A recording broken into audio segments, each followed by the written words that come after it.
AD curve में हमने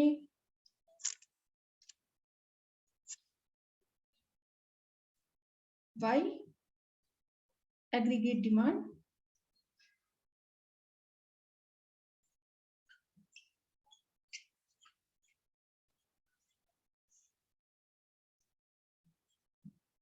$35, $40, $45, $50। यह जरूरी नहीं है कि आप सेम यही शेड्यूल बनाओ। फॉर एग्जांपल आप ले सकते हैं Y एग्रीगेट डिमांड, यहाँ पे हमने ले लिया 0, 50, 100, 150, और यहाँ पे हम ले लेंगे। बस ये ध्यान रखना है कि कहीं ना कहीं जाके वो मैच होना चाहिए। जैसे यहाँ पे 100 हमने ले लिया, ये 120, यहाँ पे डिफरेंस हमने लिया 20 का, तो ये 80, ये 60। मीन्स जैसे जैसे इनकम इंक्रीज होगी वैसे वैसे एग्रीगेट डिमांड भी इंक्रीज होगी। इनकम में डिफरेंस हम ज्यादा लेंगे और एग्रीगेट डिमांड में हमारा जो डिफरेंस है वो कम है, और कहीं ना कहीं वो टेबल में मिलने चाहिए, जिसको हम ब्रेक बोलते हैं इक्विलिब्रियम लेवल ऑफ जीडीपी। यहाँ पे Y और AD इक्वल है इक्विलिब्रियम लेवल ऑफ जीडीपी। या इसी शेड्यूल में हम यहाँ 30 से ना शुरू करके यहाँ अगर 60 भी मिला तो 60, 50, 40, 30, 30, 40, 50, 60, 70। तो शेड्यूल आप अपनी मर्जी से बना सकते हैं। ध्यान सिर्फ ये रखना है कहीं ना कहीं शेड्यूल में Y और एग्रीगेट डिमांड एक दूसरे के इक्वल होनी चाहिए। फिर एग्रीगेट डिमांड का जो कर्व है ये एक्स एक्सिस है। एक्स एक्सिस पे हम शो करेंगे इनकम Y, और Y एक्सिस पे हम शो करेंगे एग्रीगेट डिमांड। अब इसमें सबसे पहले हम Y लाइन जो है Y एक्सिस पे, तो यहाँ पे सबसे पहले हम इस Y को ड्रॉ करेंगे। ये हमारा है 45 डिग्री का एंगल, इसको हम बोलते हैं रेफरेंस लाइन।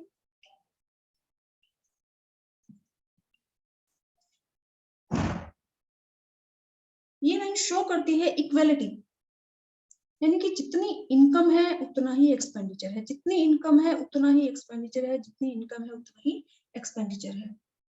इक्वलिटी शो करती है इनकम और एक्सपेंडिचर में। अब हमें प्लॉट करना है एग्रीगेट डिमांड को, और एग्रीगेट डिमांड यहाँ पे हमारी 70 तक है, इनकम हमारी 80 तक है। लेकिन इसमें ध्यान रखना है आपको कि अगर यहाँ इनकम है ये है 20, तो सेम इतना ही डिफरेंस हम लेंगे ये 40, इतना ही डिफरेंस 60, इतना ही डिफरेंस ये 80। 20, 40, 60, 80 और ये 0 ओरिजिन पॉइंट।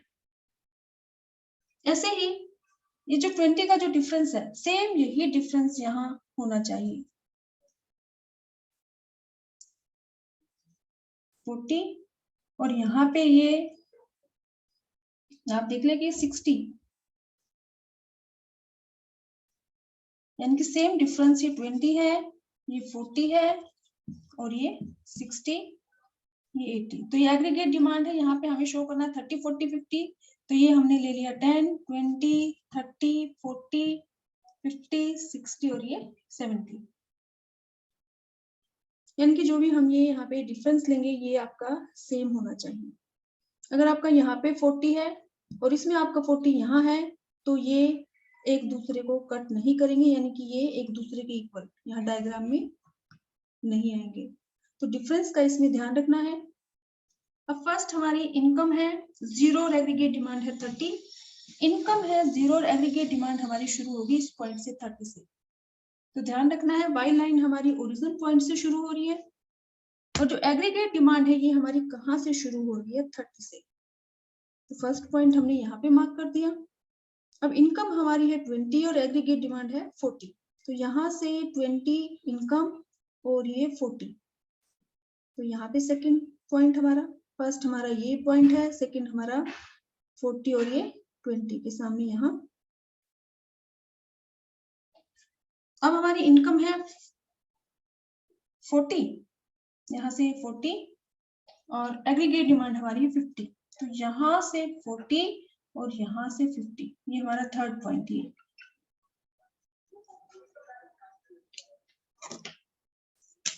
ये हमारा फर्स्ट पॉइंट है, ये हमारा सेकंड पॉइंट है, ये हमारा थर्ड पॉइंट है। अब इनकम हमारी है 60, यहाँ से 60 और एग्रीगेट डिमांड भी हमारी है 60, यहाँ से 60, तो यहाँ पे ये पॉइंट हमारा फोर्थ जो पॉइंट है वो हमारा यहाँ तक ये बनेगा। उसके बाद इनकम हमारी है यहाँ से 80, यहाँ से लेंगे 80 और ये एग्रीगेट डिमांड हमारी है 70, ये जो पॉइंट है। अब ये जो पॉइंट हमने मार्क किए हैं, इन पॉइंट्स को हम ज्वाइन कर देंगे, तो ये हमारा क्या है, एग्रीगेट डिमांड कर्व।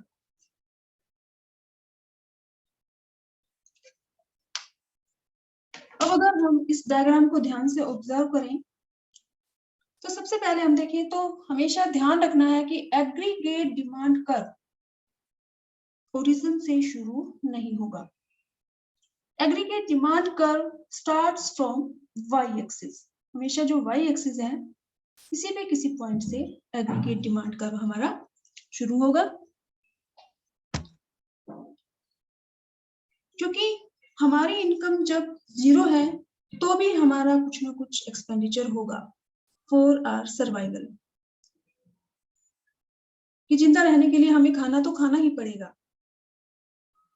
तो इसीलिए इनकम जब 0 है तो भी हमारा कुछ ना कुछ एक्सपेंडिचर होता है, हमारी एग्रीगेट डिमांड होती है। तो इसीलिए एग्रीगेट डिमांड कर्व शुरू होगा वाई एक्सिस से, यानी कि ये जो पार्ट है ये 30, 0 to 30, ये जो एक्सपेंडिचर है ये पॉइंट शो कर रहा है minimum level of 80।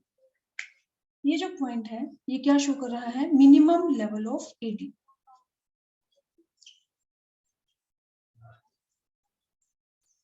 Minimum level of 80 आपसे पूछा भी जा सकता है कि मिनिमम लेवल ऑफ 80 क्या है, व्हेन इनकम इज 0। 0 इनकम पे जो भी आपकी एग्रीगेट डिमांड है वो किसको शो करती है, मिनिमम लेवल ऑफ 80। क्योंकि जिंदा रहने के लिए हमें कुछ ना कुछ खर्चा करना पड़ता है, चाहे वो हम बोरो करके करें या फिर अपनी जो प्रीवियस सेविंग्स है उनका यूज करके करें।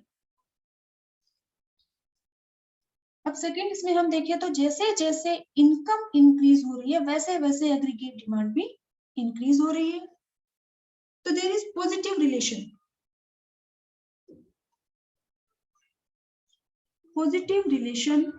Between Y and aggregate demand। अब जिस पॉइंट पे y equal to 80, both are equal, जिस पॉइंट पे एक दूसरे को कट कर रहे हैं उस पॉइंट को हम बोलते हैं equilibrium level of GDP. Equilibrium level of GDP means aggregate supply equal to aggregate demand. इस पॉइंट से पहले, प्रायर टू दिस पॉइंट, अगर हम डायग्राम में ध्यान से देखें,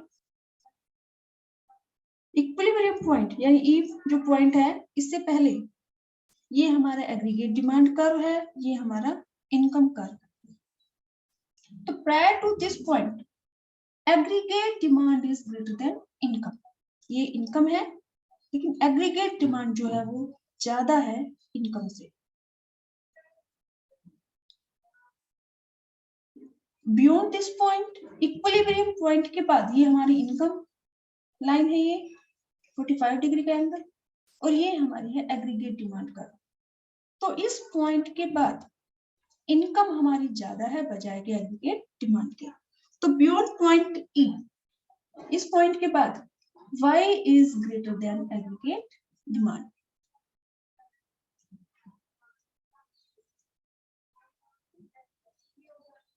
अब इस पॉइंट के बाद इनकम ज्यादा है और एग्रीगेट डिमांड कम है, इसका रीजन है people starts saving some part of their income. एक लेवल के बाद लोग अपनी इनकम के कुछ पार्ट को सेव करना शुरू कर देते हैं।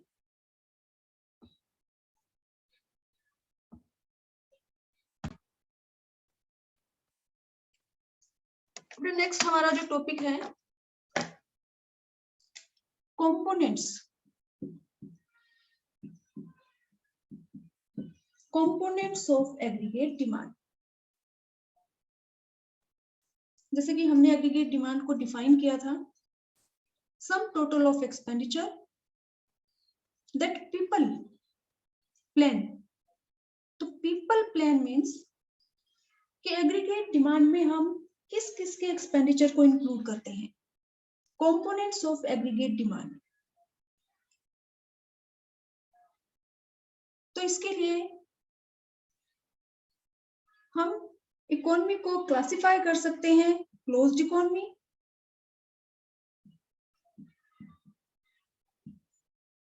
Open economy.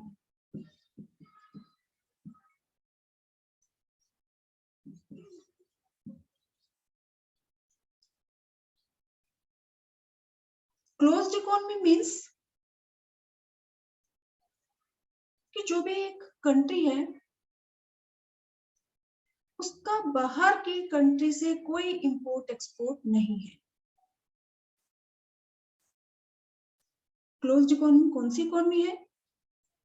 जिसका किसी दूसरी कंट्री से जिसकी कोई ट्रेडिंग एक्टिविटी नहीं होती, उसको हम कहेंगे closed economy. Open economy, open means एक कंट्री का दूसरी कंट्रीज के साथ एक्सपोर्ट इंपोर्ट या मूवमेंट ऑफ कैपिटल। तो अगर एक कंट्री का दूसरी कंट्री के साथ कोई ट्रेडिंग एक्टिविटी नहीं है तो उसको हम कहेंगे क्लोज्ड इकोनॉमी। मीन्स एक इकोनॉमी सेल्फ सफिशिएंट है, वो ना किसी दूसरी कंट्री से इंपोर्ट करती है और ना ही एक्सपोर्ट करती है। और जो ओपन इकोनॉमी है ये दूसरी कंट्री के साथ इसकी ट्रेडिंग एक्टिविटी है, एक्सपोर्ट भी करती है, इंपोर्ट भी करती है। तो कंपोनेंट्स ऑफ एग्रीगेट डिमांड की हम स्टडी करेंगे क्लोज्ड इकोनॉमी में और दूसरा ओपन इकोनॉमी में। अब क्लोज्ड इकोनॉमी को भी हम फर्दर क्लासिफाई कर सकते हैं two sector economy,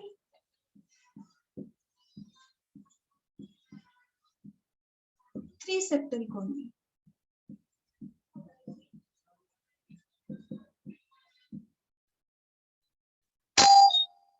first unit में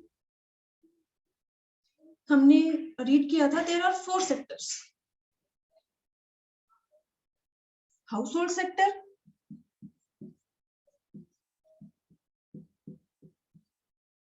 producer sector, government sector, rest of the world, external sector.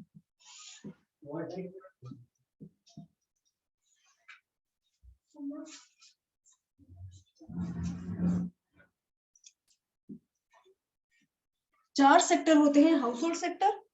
Household sector means owner of the factors of production as well as consumer.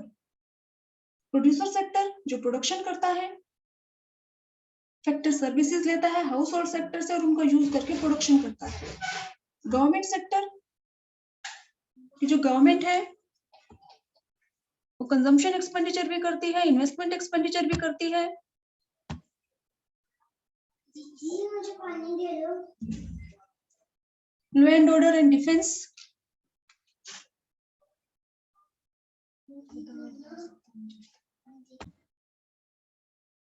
Rest of the world में जो external sector है तो दूसरी जो countries हैं उनके साथ एक्सपोर्ट इंपोर्ट या जो भी कैपिटल का इन्वेस्टमेंट। तो rest of the world external sector से हम एक्सपोर्ट इंपोर्ट करते हैं, कैपिटल का मूवमेंट होता है। तो there are 4 sectors, household sector, producer sector, government sector and rest of the world. अब क्लोज्ड इकोनॉमी में हम स्टडी करेंगे टू सेक्टर इकोनॉमी और three sector economy. Two sector economy means there are only two sector, household sector और producer sector। Household sector क्या करता है? Consumption expenditure.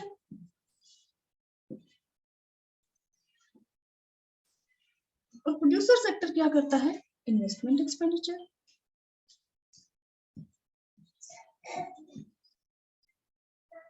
तो टू सेक्टर इकोनॉमी में एग्रीगेट डिमांड के जो कंपोनेंट है वो क्या है? Aggregate demand equal to C plus I। क्योंकि टू सेक्टर इकोनॉमी में there are only two sector, household sector और producer sector. Household sector क्या करता है? कंजम्पशन एक्सपेंडिचर, जिसको हम डिनोट करेंगे C से। प्रोड्यूसर सेक्टर क्या करता है? प्रोडक्शन करता है, और प्रोडक्शन के लिए वो करता है इन्वेस्टमेंट एक्सपेंडिचर, जिसको हम डिनोट करते हैं I से। तो अगर आपसे कंपोनेंट पूछे जाएं इन अ टू सेक्टर इकोनॉमी, तो टू सेक्टर क्लोज्ड इकोनॉमी में दो सेक्टर होंगे, house hold sector, producer sector. इसमें एग्रीगेट डिमांड के कंपोनेंट है C प्लस में I। C means consumption expenditure bye house hold, I means investment expenditure by producer. अब consumption expenditure depend करता है इनकम लेवल पे, कि कंज्यूमर की जितनी ज्यादा इनकम इंक्रीज होती जाती है उसका कंजम्पशन एक्सपेंडिचर भी इंक्रीज होता चला जाता है। तो कंजम्पशन एक्सपेंडिचर डिपेंड करता है इनकम लेवल पे। और जो इन्वेस्टमेंट एक्सपेंडिचर है, इसको हम क्लासिफाई कर सकते हैं ऑटोनोमस इन्वेस्टमेंट एक्सपेंडिचर और इंड्यूस्ड इन्वेस्टमेंट एक्सपेंडिचर। एक तो ऑटोनोमस और दूसरा induced. Autonomous investment expenditure means investment is not depend upon income, और induced means which is depend upon income, कि जैसे जैसे income increase होगी investment expenditure भी increase होगा। और investment expenditure autonomous means income increase हो decrease हो, जो investment expenditure है it is not depend upon income। तो investment expenditure किसके ऊपर डिपेंड करेगा? इंटरेस्ट की इंटरेस्ट रेट क्या है,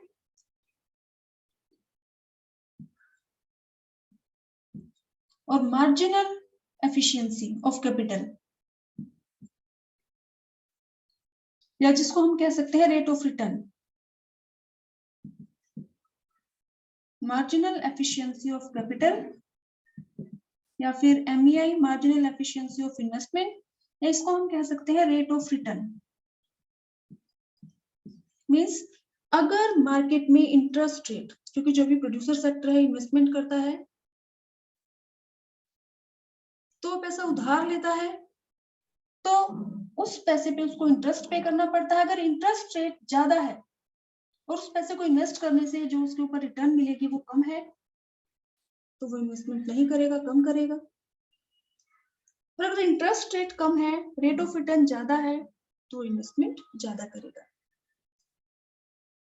तो in simple words, in a two sector closed economy there are two sector, household sector and producer sector. Household sector क्या करेगा? कंजम्पशन एक्सपेंडिचर, जो डिपेंड करता है इनकम पे। प्रोड्यूसर सेक्टर इन्वेस्टमेंट एक्सपेंडिचर करता है, जो डिपेंड करता है रेट ऑफ इंटरेस्ट और रेट ऑफ रिटर्न पे। अब एक क्लोज्ड इकोनॉमी में there may be three sectors. Three sectors means producer sector, household sector and government sector. Three sector economy. अब थ्री सेक्टर क्लोज्ड इकोनॉमी है तो it means rest of the world तो नहीं है। तो three sector economy में हमारे पास तीन सेक्टर हैं, household sector, producer sector और government sector. Household sector जो भी एक्सपेंडिचर करता है उसको हम डिनोट करते हैं C से, consumption expenditure bye house hold. Producer sector investment expenditure करता है जिसको हम डिनोट करते हैं I से। और थर्ड जो सेक्टर है वो है गवर्नमेंट सेक्टर। जो गवर्नमेंट सेक्टर है उसके एक्सपेंडिचर को हम डिनोट करते हैं G से। अब हाउस होल्ड का तो कंजम्पशन एक्सपेंडिचर हो गया, प्रोड्यूसर का इन्वेस्टमेंट एक्सपेंडिचर है। गवर्नमेंट का जो एक्सपेंडिचर है इसमें दोनों एक्सपेंडिचर इंक्लूड है, कंजम्पशन प्लस में इन्वेस्टमेंट। मींस गवर्नमेंट जो भी कंजम्पशन एक्सपेंडिचर करती है, मेंटेनेंस एक्सपेंडिचर, जो भी डिफेंस लॉ एंड ऑर्डर को मेंटेन करने पे जो खर्चा करती है, सैलरी, जो भी उसके रेगुलर जो खर्चे हैं, कंजम्पशन एक्सपेंडिचर, जो भी वो सब्सिडी प्रोवाइड कर रही है, ओल्ड एज पेंशन दे रही है, या इन्वेस्टमेंट एक्सपेंडिचर, कोई बिजनेस ऑर्गेनाइजेशन शुरू करे या रोड, हॉस्पिटल, डैम्स कुछ भी बनवाए, तो गवर्नमेंट जो सेक्टर है उसको हम डिनोट करते हैं जीसी, और इसमें दोनों टाइप के एक्सपेंडिचर इंक्लूड है, consumption expenditure of government as well as investment expenditure of government. और गवर्नमेंट, अब हाउस होल्ड सेक्टर का जो भी एक्सपेंडिचर है वो डिपेंड करता है इनकम लेवल पे। प्रोड्यूसर सेक्टर का जो इन्वेस्टमेंट एक्सपेंडिचर है, it depends upon interest rate and rate of return, marginal efficiency of capital, कि इन्वेस्टमेंट करने से कितनी उसको इनकम होगी। और गवर्नमेंट का जो एक्सपेंडिचर है वो डिपेंड करता है गवर्नमेंट पॉलिसी पे।